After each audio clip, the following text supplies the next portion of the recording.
Yeah, thank you so much, Fabian, for joining us. Maybe first, could you maybe introduce yourself? I know that you're actually in my city in Oslo. What the hell are you doing here? Yeah, thanks so much for having me again. It's great to be back. Right now, I'm actually in Brussels because I'm visiting my partner, but regularly or normally, I'm based in Oslo. Indeed, I'm a doctoral research fellow with the Oslo Nuclear Project, which means that I am doing my PhD at the University of Oslo at the Political Science Department. But I'm also it's basically it's a project-based PhD where I also contribute to a project, the Oslo Nuclear Project, and that is one of the very few centers of excellence, if not the only one in Europe at this point that specifically deals with nuclear strategy and nuclear weapons issues. And within that project or within my PhD, I'm basically looking at the role of long-range strike weapons, so different types of missile systems, and how they intersect with nuclear strategy. And that of course also means that I'm dealing with all sorts of missiles and can also talk a bit about them in the more conventional context. Yeah, thank you. So the reason why I invited you is that because, of course, on Monday, July 8th, Russia launched a massive missile attack on Ukraine, and it's one of the largest for a very long time. I think there was at least one larger missile attack, but this one was really, really devastating. It hit several cities, most notably Kyiv and Dnipro. Um, at least 41 people got killed, 27 in Kiev. And of course, everyone has seen the absolute horrible pictures of the Okhmatdyt Children's Hospital, which is very, very famous in Ukraine. And I remember talking to Vasil, he was like, they hit the Children's Hospital, the most famous children's hospital in Ukraine. And he was absolutely horrified. Um, Yeah, so exactly. And Yeah. yeah, also injured about 140 people. That some are really severely injured as well. And um, I saw that you immediately were online posting about the missile attack, um, and also you were debunking a lot of really really bad misinformation that we saw in the days, in the hours and the days after the missile attack. And I wonder what motivates you first of all to debunk these things, and what did you observe in the information space? Yeah, so I mean, a lot of things were very special. I think a lot of things came together. I mean, as you rightly point out, it's not the first and not the last Russian war crime that we've seen. But it takes someone really evil to attack a children's hospital, um, and then also an oncological children's hospital. I mean, that's literally the work of the devil, if you say so. Um, and then at the same time, we also had an incredible amount of Russian misinformation and disinformation flooding in to model the information space. But then also what we had was, I would say, an unregularly large amount of data that really could tell us what went down, and what happened. And I think this combination you don't have very often. So I think what open source intelligence can do, also in general, it can very often clarify what happened. And very often I would say it will give you a very good idea, which explanation is the most plausible, what most likely went down. I think what happened here is that we have such a large amount of data, not least because we had, lucky video footage of what happened, that we can say with 100% an absolute certainty what happened and exactly how it happened, which really helps us in debunking the Russian misinformation and disinformation. In terms of what debates me, I mean, I think the same for all of us, right? This is something so incredibly awful that happened there. And then, I'm not on Twitter every day, and definitely not on Twitter every day to do OSINT. work, simply because there are a lot of people who can do that better than I do. But then as I said, through my PhD, these are the types of missile systems. Mostly, I'm mostly looking at Russian, NATO, and Chinese missiles, and especially the type of missile that was used there, I know very well. So I think I was somewhat well placed to debunk some of that misinformation and disinformation. And I think, in that situation, we all have a responsibility to do that when we can and contribute to the fight against Russian disinformation. Yeah. So what was the first kind of disinformation pieces that you saw?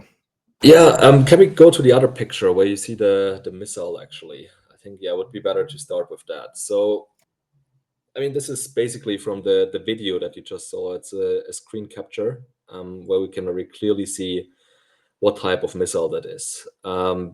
This very clearly is a KH-101 land attack cruise missile that is launched from Russian bomber aircraft, has a range of roughly over 2,000 kilometers, can approach the target from fairly low altitudes, or as happened in this instance, in a top attack mode, where it basically performs a pop-up maneuver at some time before it reaches the target to then dive down at the target.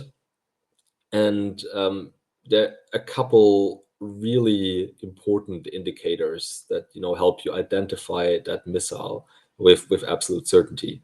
And what you also see here on this picture is the AIM-120C, which is the air defense or missile defense interceptor that is used on the NASAMS missile defense system. And that was the official Russian narrative, and also the narrative that most of the Russian trolls went with, that in fact it was not a Russian missile that attacked the hospital purposefully, but rather it was a failed interceptor launched by the NASAMS air defense system, meaning an AIM-120, which then failed to intercept the target and accidentally more or less fell on the hospital. While of course others also said it was fully on purpose. But we can very clearly see when we compare the pictures that this is not an AIM-120 interceptor. This is a KH-101.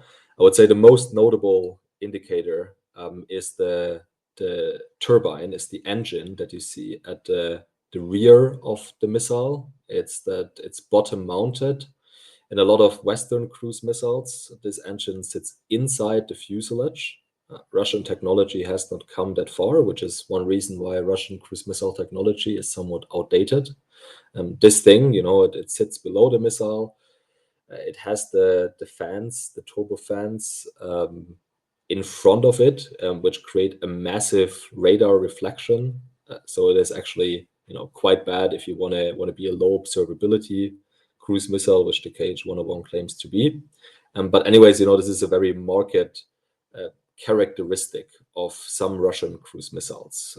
And basically only the KH-55 or the KH-555, which is the conventional version, the 55 is the nuclear one, and then the KH-101 or the KH-102. Again, the KH-101 and 102 are the same missiles. They're just the 101 is with a conventional warhead, whereas the 102 is with a nuclear warhead. So these have these types of bottom-mounted engines. And you saw that one, this picture, the screenshot that you see here, it's very clear. It is because it probably comes directly from the source material. I mean, what happened also a lot was in the beginning that people downloaded videos from Telegram and then uploaded them to Twitter, and in the process they got compressed, which means that the first videos that we saw were a lot worse in technology, whereas this picture is rather clear, although there are also much clearer pictures out there, because I downloaded this picture and I re-uploaded it to Twitter. So, there's also some quality lost in the process. But you can see it here very clearly, but also in previous pictures of the missile and the incident, you could clearly identify the bottom-mounted engine. And then there's the couple other ones. For example, you clearly see that the rear winglets or the rear fins, as well as the wings in the midsection, they don't look anything like that of an AIM-120. They're also much larger. You can see that the fuselage is not perfectly cylindric. It is this box-shaped rounded fuselage. You can see a nose that is not very conic, but or not as conic at least as the AIM-120. And also what you see is that you have an exhaust stream coming out of the rear section of the missile, which is a clear indicator that this missile system is propelled up until the very last moment of the flight, which would not be the case for a rocket-propelled missile system like the AIM-120. So all of that tells you basically it can only be one missile system. It's the KH-101.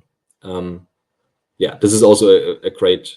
Here you see also like this is one of the one of the first videos and pictures, images that we got. You see clearly here the quality is not as high, but you can still very clearly see the engine, the bottom-mounted engine, and this is a 3D model of the missile, which was made by Bellingcat, which also really clearly demonstrates, how this looks like.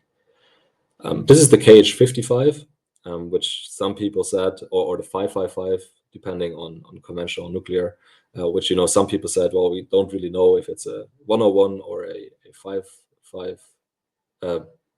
Okay, yeah, John just says that I might have gotten it wrong. Actually, maybe the 55 is the conventional, the 555 the nuclear. Not entirely sure. But anyways, this is not the missile that we saw. It's very similar. The KH-101 is built or based on this missile, as far as I know. This one is the older one, and the KH-1 claims to be the newer one, low observability. Yeah, you see how important it is that people like me shouldn't be talking about this, because I downloaded a picture that says KH-101 and it's not the right missile. But you see here, this is like a cylindrical fuselage, so it doesn't have this rounded box-shaped design. You see also that the wings in the midsection, they are not bottom-mounted. They also sit somewhat in the middle. So they're also clear indicators. But yeah, I mean it's both are Russian cruise missiles, and these are details that you don't necessarily see if you haven't dealt with these missiles in detail. So yeah, I think no one can blame you. Try to find the picture where you see the turbofan bit. Yeah, exactly. So basically, we have so much evidence, and then if you go to the previous one with the warhead and where you could see the impact side. Sorry, they're not in order there. Yeah, here you go. So if that wasn't enough, I mean it's also pretty good an AIM-120, which is armed with a very small warhead, which you see here on left, or at least that's one of the two that could be inside an AIM-120, depending on which variant is used. But these warheads are really small, so between 18 and 22 kilograms, or 40 and 50 pounds approximately.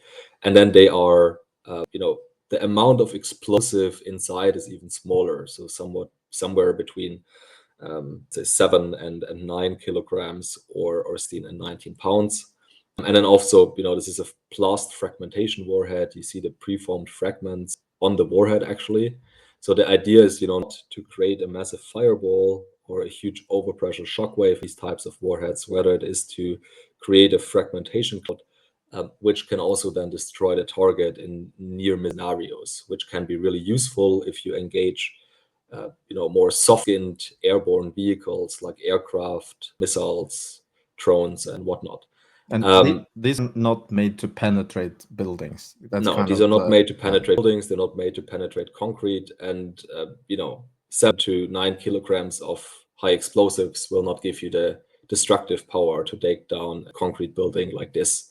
I think people typically overestimate the explosive power of explosive material. It sounds a bit funny, but I think people, maybe from Hollywood, they get wrong impressions of what explosives can really do. And actually, very often, unless you stand right next to the explosion and you get somewhat consumed by the fireball, or you stay you're that close that it literally blows off your limbs, most people don't die from that. They would rather die from a building that collapses around them. So the overpressure shockwave loses kinetic energy really fast as it expands outward.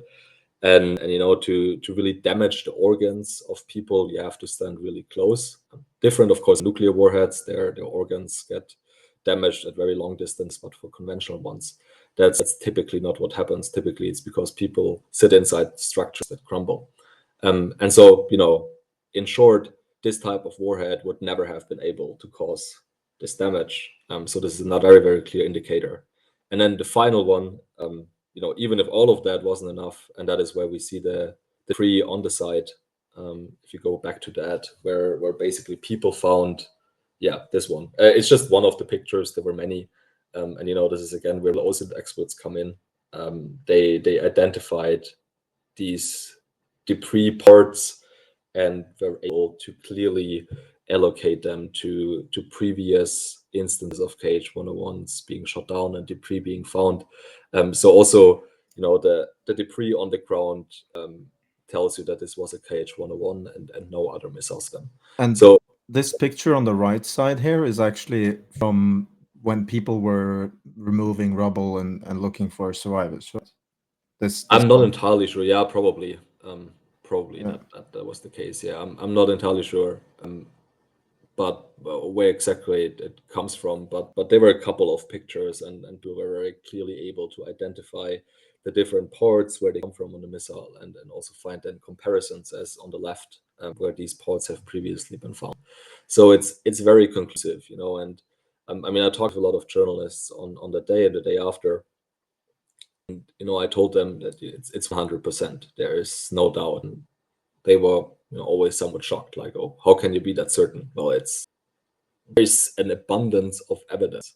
It's the video image, it's the site, how it looked like after the impact, and then the fact that you just have the debris on the ground. So yeah, this is 100%. There's 0.0 doubt that anything else could have happened other than a KH-101 hitting that target. One thing you cannot say for certain is whether this was a targeting error by Russians or maybe a systemic error of the missile that it mistook the target for another building or something like that. Because in the end, right, either you talk to the Russian operators or you have to look into the board computer to see what target was saved in there, which we probably can't because it's destroyed during the impact. But what we can clearly say is the fuselage on the pictures does not look damaged. The exhaust stream of the missile looks exactly as it should. That is very clear. There are no traces or anything. So the flight was very controlled up until the last moments. The missile was also not tumbling, so it's not like it was. There was an attempted intercept that somewhat damaged it, and then it fell down on the wrong target. It definitely, or I would say that it definitely hit that specific target because that's what the missile intended to do in that moment.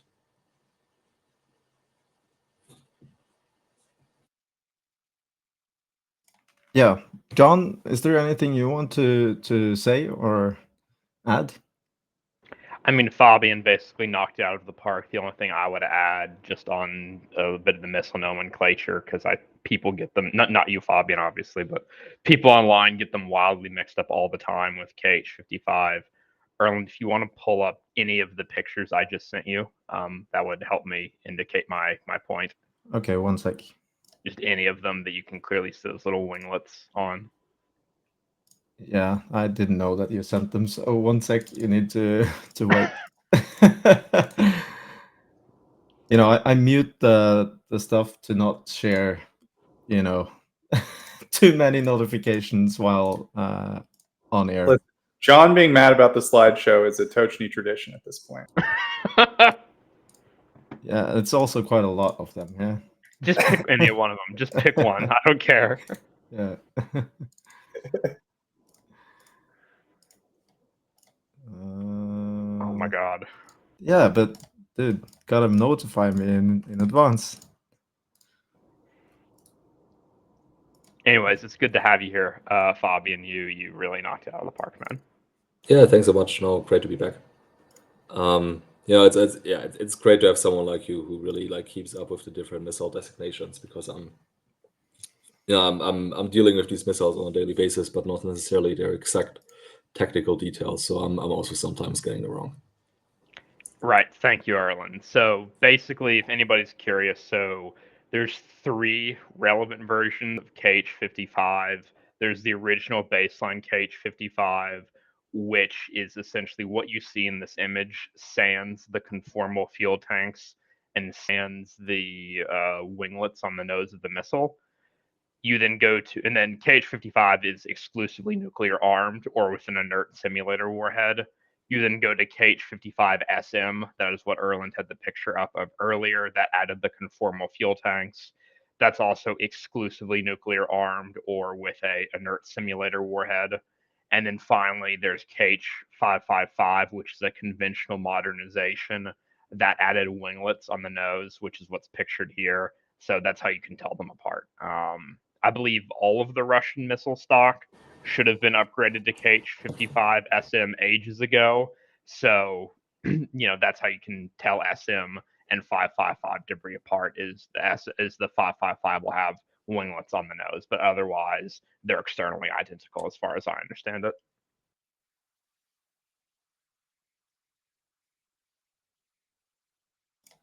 Yeah, thank you. So one thing I wanted to ask is, when you see the trajectory of the missile, there were some people saying, it's not flying in a straight line, so it's probably CGI. Would you manage to explain why a diving cruise missile isn't completely, flying in a straight line? You mean like that video where people were like pointing out that as the camera moves, the missile does not move? Yes, because it's not flying completely in a straight line. Yeah, to be honest, I don't understand exactly what they wanted. I also so that's like why it's difficult for me. I don't properly understand what's up with that video and why this is debunking everything that has been pointed out. So it's also difficult for me to fully debunk that. If someone else wants to jump in there, I would just say, like, honestly, if that is something that makes you skeptical for whatever reason, I honestly don't see anything in that video that is weird. Just ignore that and go fully for the impact side and just look at the debris that was found. Like, we don't even need like that video to 100% tell what missile was used. Basically, this video is just on top. It's just an extra, if you want to say so. But maybe someone can tell why exactly this is, not as suspicious as the propagandists make it out to be.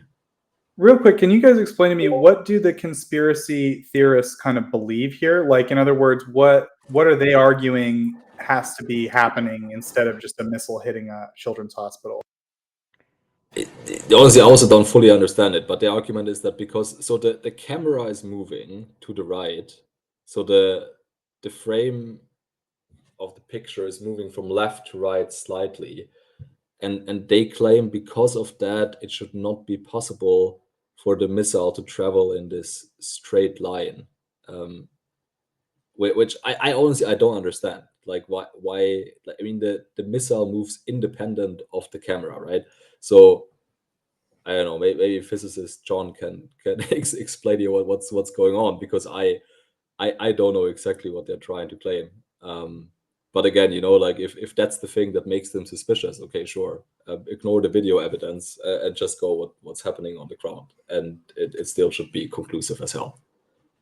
I would just say optical physics is not my area of study, but I don't see any reason why there would be any substantial optical effects going on here in terms of what the camera's recording, because it's slightly moving from left to right. I mean, it's a non sequitur basically.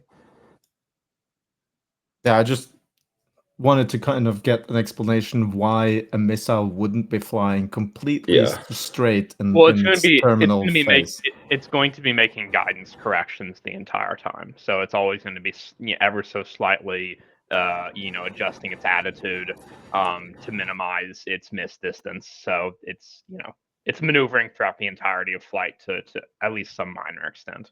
I mean, isn't it also and keep in mind those control surfaces, I mean, even if it's not doing a guidance correction per se, those control surfaces are going to be moving to keep it dynamically stable. So there'll always be, again, some amount of movement and attitude adjustment. Isn't there also like a massive amount of inertia? The turbojet is actually still giving thrust, and you have the surface of the missile interacting with the atmosphere. So aren't there very many factors that make this missile behave like it does? Well, again, it just all comes down to the fact that it's going to be making small guidance corrections throughout the entirety of flight. Yeah, but I think the people who were caught up over this, they were not concerned by like the small guidance corrections, which you also can't see in the video. They weirdly claimed that as the camera moves, the missile, like the perspective, should make the missile move as well, and which again I really don't understand what this is about. Because again, right, the missile travels independently of what the camera is doing, and to me this looks totally fine.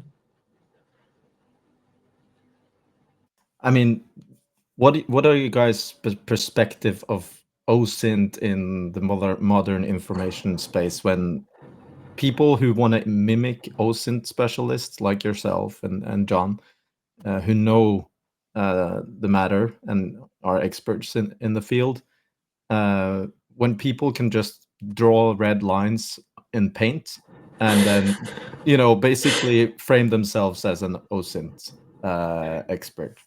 Yeah, that is exactly that's perfect for Russian propaganda, because Russian propaganda doesn't try to convince you that their story is the correct one. It's just trying to muddle the water enough so that later the journalists write in their newspapers and the average citizen thinks that, oh, well, one side says this, the other side says that.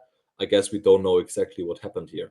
And so, like, going away from that 100% certainty, which I just pointed out, and basically leaving like this shred of doubt, which then festers and which just muddles the water, and in the end people that report on this stuff are no longer confident in what exactly went down, and at that moment Russian propaganda has won. So Russian propaganda doesn't have to convince you of their side of the story. They just have to convince you enough that there could be another explanation to make you doubt the obvious one. And the dumb OSINT people, experts that draw red lines on a picture, they contribute to that for sure. Yeah, what I wanted to get to is that people write OSINT in their profile and are drawing red lines in paint isn't an indicator that they actually know what they're talking about. So if people look for good information, it's better to actually read their content and not so much look at how fancy their analysis look like graphically. Although sometimes this can be, of course, very useful for OSINT analysts to demonstrate, but it's also a trap for public. I would just point out that most people who claim to be OSINT analysts are also not open source intelligence analysts. That the actual group of people that correctly applies to is extremely small, and I can think of there's not very many of them who are actually on Twitter. So just in general, don't pay attention to people that call themselves OSINT this or that or have that in their bios or whatever. I don't consider myself that. I reject the label profoundly because that's not what I do. So just again, most of just anything that falls under the umbrella of OSINT is usually not that. It's, aggregators, people reposting crap from Telegram. It's people drawing MS Paint lines on images, as you said. And then there's a couple of people who are actual professional open source intelligence analysts, and that's about it. Yeah, and I think, I would. oh, go ahead. Yeah, no, I would agree with that. I mean, for me, I also don't think what I did was open source intelligence. I think this is just, a very specific area of expertise, niche expertise that I built up over a couple of years, and then you apply that in these types of instances. But when it comes to any other kind of topic, mostly, I'm out of breath as well. So I would especially be careful of people that try to claim to be like generalists in the field of OSINT. That's, in my opinion, impossible, because if you or maybe not impossible, it's extremely, extremely difficult, and if you do that, you have to do your work very diligently, and I think most people on Twitter don't do that. Yeah, I was just going to add that, like, I think, at Tochnyi, we do our best. We are trying to constantly keep an eye out for people who are really doing, I would say, what we would generally call open source intelligence. I kind of agree with John. It's a semantic label that's maybe a bit problematic or cringe. I don't know if there's a better way to put it, but you know, we deal with people kind of working in that area a lot, and I think to me it's pretty evident when someone's actually putting the work in and doing the work. It, you know, it takes looking at their account in a little bit of detail, but you know, it's pretty clear when someone's actually doing work versus kind of nonsense, over time at least. So yeah, I mean, sometimes it takes expertise to spot them, but I think a lot of the time it's pretty clear. So those are the people I would say are good. What are there some people we could recommend? I think like who are some of the people that are actually good to follow? Oliver, as much as I have various personal beefs with all of these people, Oliver Alexander, Eric Toller, and there's one or two others. Yeah, Chris O. Yeah, I mean, for the record, I would personally describe what I do as, if it's anything, and I'm not really comfortable with this label either, but technical intelligence would probably be the thing closer to what I or Fabian do rather than open source intelligence per se. But even then, I'm not a professional analyst, so I'm very uncomfortable with people calling me that.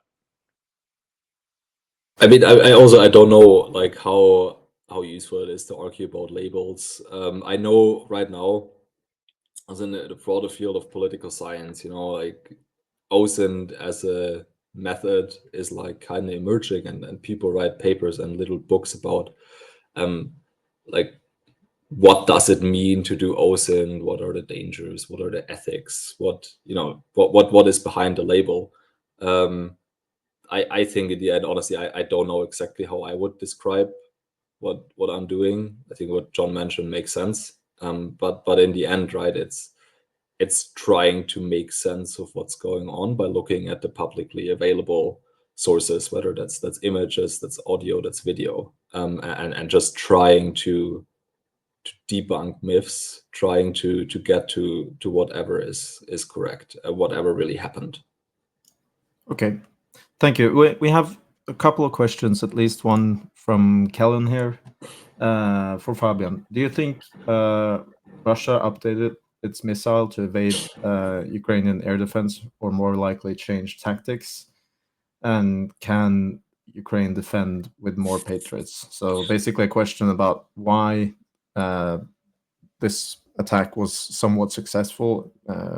I think about 6 or 7 missiles went through the missile defense, and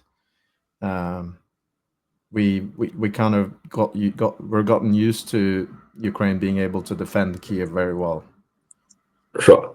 Yeah, I mean, I will also pass it on to John once I gave it a go. I don't think Russia did anything with its missiles. There was this Ukrainian general or a high-ranking officer who came out after the attack and was like, "Oh, it's because, you know, of these flares that were installed on Russian missiles." I really don't think that's the case. Much more likely is that the Russians found a gap in Ukraine's or in Kiev's air defense or missile defense shield, and they penetrated that successfully. And you know, now it's up to the Ukrainians to fix that, to figure out what happened, and then to figure out how to plug that gap. So it's more about tactics. It's not about the missiles themselves, I would say. More Patriots, of course, are good. I'm not entirely sure, you know, if more Patriots would have helped against this specific attack, and maybe the radar coverage would have closed that critical gap that emerged that allowed Russian cruise missiles to slip through. I would say, you know, Patriot to a large extent is a high value system to defend against tactical ballistic missiles or against non-air breathing threats, whereas Ukraine ideally should have other systems in place like IRIS-T, like NASAMS, especially around Kyiv and other population centers that would be more optimized to defend, or better suited at least, to defend against cruise missile threats and drone threats, also from an efficiency perspective. But more Patriots, of course, also welcomed. One thing that I'm wondering, you know, as Ukraine gets more and more Patriot fire units, which is great. Does Ukraine have the ammunition to fully equip them, to also use them to full effect? Because we had these concerning reports that, for example, IRIS-T SLM missile defense systems, for example, were only equipped each with one IRIS-T interceptor, simply because there was not a lot to go around. And then, of course, it doesn't matter that much that you have a full battery, or more and more launcher units, if you don't have the munition to fully equip them. So that's one thing I would caution of. Other than that, more Patriots is of course great. I would add that I largely share Fabian's assessment. I think for context, it's important for people to understand that, well, really two things. The first is that most people don't have a great perception of the rate at which Russian standoff munitions penetrate Ukrainian air and missile defenses. Mainly, well, I should say mainly, in part because the public figures released by the Ukrainian Air Force are slightly cooked. They do manipulate them to some extent. There's usually, if they say 12 of 12 KH-1s were intercepted, usually 2 or 3 hit something somewhere. That's, if you actually if you go dig deep enough, if you dig deep enough into Ukrainian social media, you will find reports of impacts during raids, despite claimed 100% shoot down rates. Some stuff does always get through inevitably. Obviously, at 7+ KH-101s making it down, into downtown Kyiv is a rather substantial departure. But again, the Russians more than likely found a gap that wasn't covered by Ukrainian weapon engagement zones and were able to develop and exploit that. The other thing to consider is that things have kind of been very rickety on the back end with Ukrainian air and missile defenses for quite a while now. There's just a lot of issues on the back end related to maintenance, sustainment, both the launchers for various systems, the radars for various systems, the availability of reloads. There's just a lot of problems on the back end, and there has been for ages. So it's inevitable that given those issues, combined with the fact this is a war, mistakes happen, mistakes are made by everybody. Things like this will happen. They have happened before, they've happened recently, and they will happen again in the future.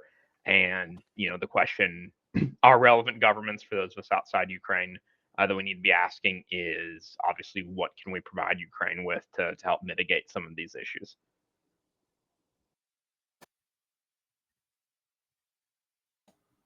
Yeah, thank you. Is there anything else someone wants to add? Well, actually, Kellen has another question. So, Kellen asks, the US policy is frustrating, so does Ukraine's domestic made missile like Neptune or drones have ability to strike Russian airframes inside Russia?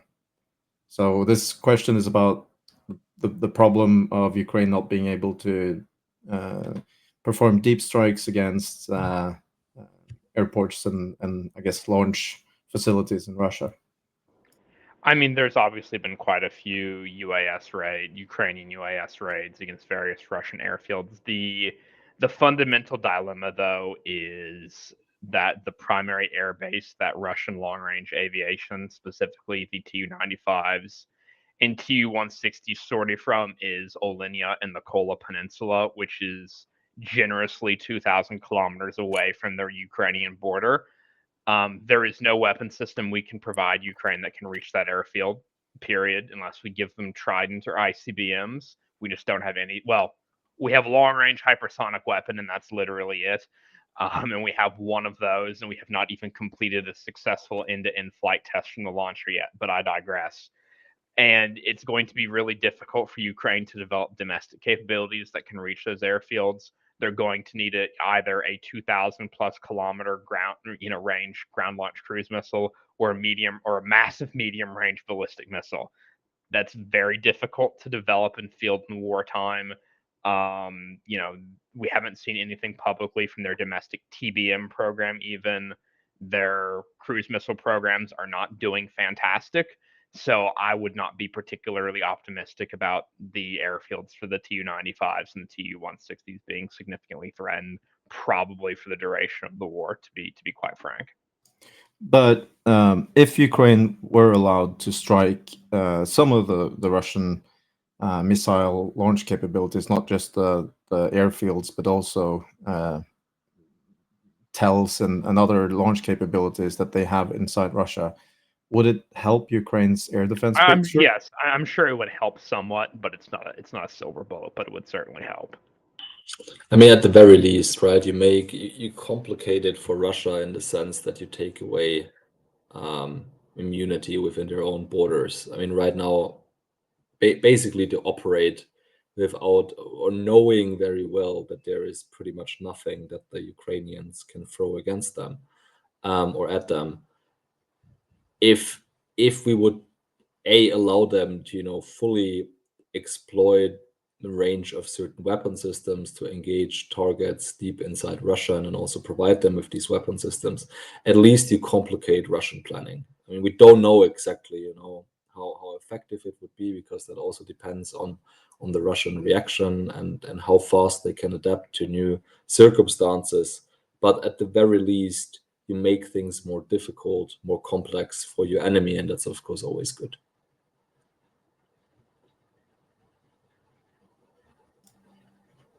Yep. Thank you.